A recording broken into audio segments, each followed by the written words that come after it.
세계 증시와 우리 증시를 짚어보는 시간 3분 증시입니다. 연합인포맥스 권용욱 기자 나와 있습니다. 안녕하세요. 안녕하십니까? 네, 간밤 미국 증시 어땠습니까? 네, 간밤 미국 증시는 투자자들의 짙은 관망세 속에 혼조세를 보였습니다.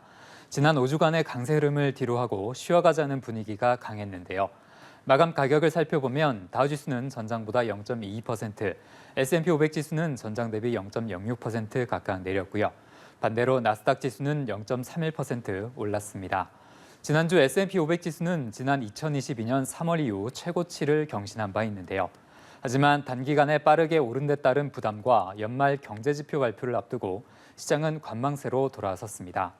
투자자들은 주 후반에 나올 고용보고서를 앞두고 채용 공고지표에 주목하기도 했는데요.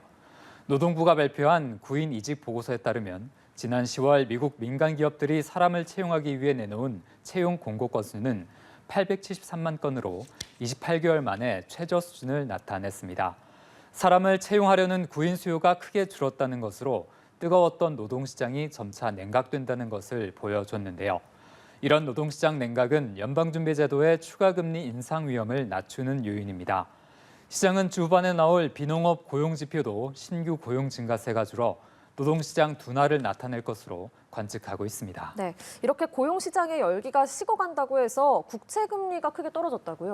네, 그렇습니다. 10년물 국채금리가 4.1%대까지 내려앉았는데요. 금리 하락 소식에 기술주들이 강세를 보였습니다.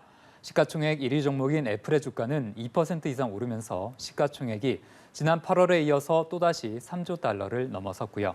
엔비디아도 2% 넘게 상승했습니다. 마이크로소프트와 아마존, 알파벳, 테슬라도 각각 1% 내외로 올랐고요.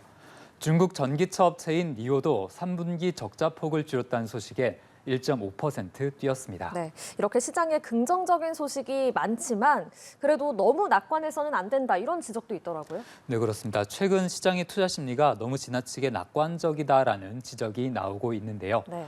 시장이 자칫 너무 앞서 나가면서 국채 금리가 크게 내려가면 금융 여건이 완화될 수 있습니다. 이런 경우에는 연준이 예상보다 오랜 기간 고금리 기조를 유지할 수가 있는데요. 전문가들은 미국 경제 지표가 계속해서 우호적으로 나타나는지 추가로 확인할 필요가 있다고 조언했습니다. 비슷한 맥락으로 주식시장의 눈높이를 조금은 낮춰야 한다는 진단도 나오는데요.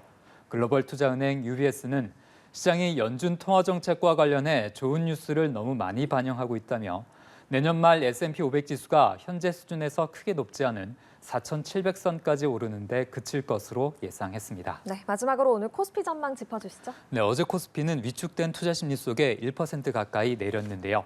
지수는 2,490선에서 마감했습니다. 오늘 코스피는 관망세가 계속되며 강보합권에서 출발할 것으로 전망되는데요. 국내 증시도 뚜렷한 시장 동력이 사라지며 변동성이 줄어들 것으로 예상됩니다. 다만 간밤에 미국 대형 기술주가 반등한 게 일부 호재로 작용할 수도 있는데요. 국내 반도체나 2차 전지 대형주에 일부 매수세가 들어올 수도 있겠습니다. 네, 알겠습니다. 3분 증시 권용욱 기자와 함께했습니다. 고맙습니다.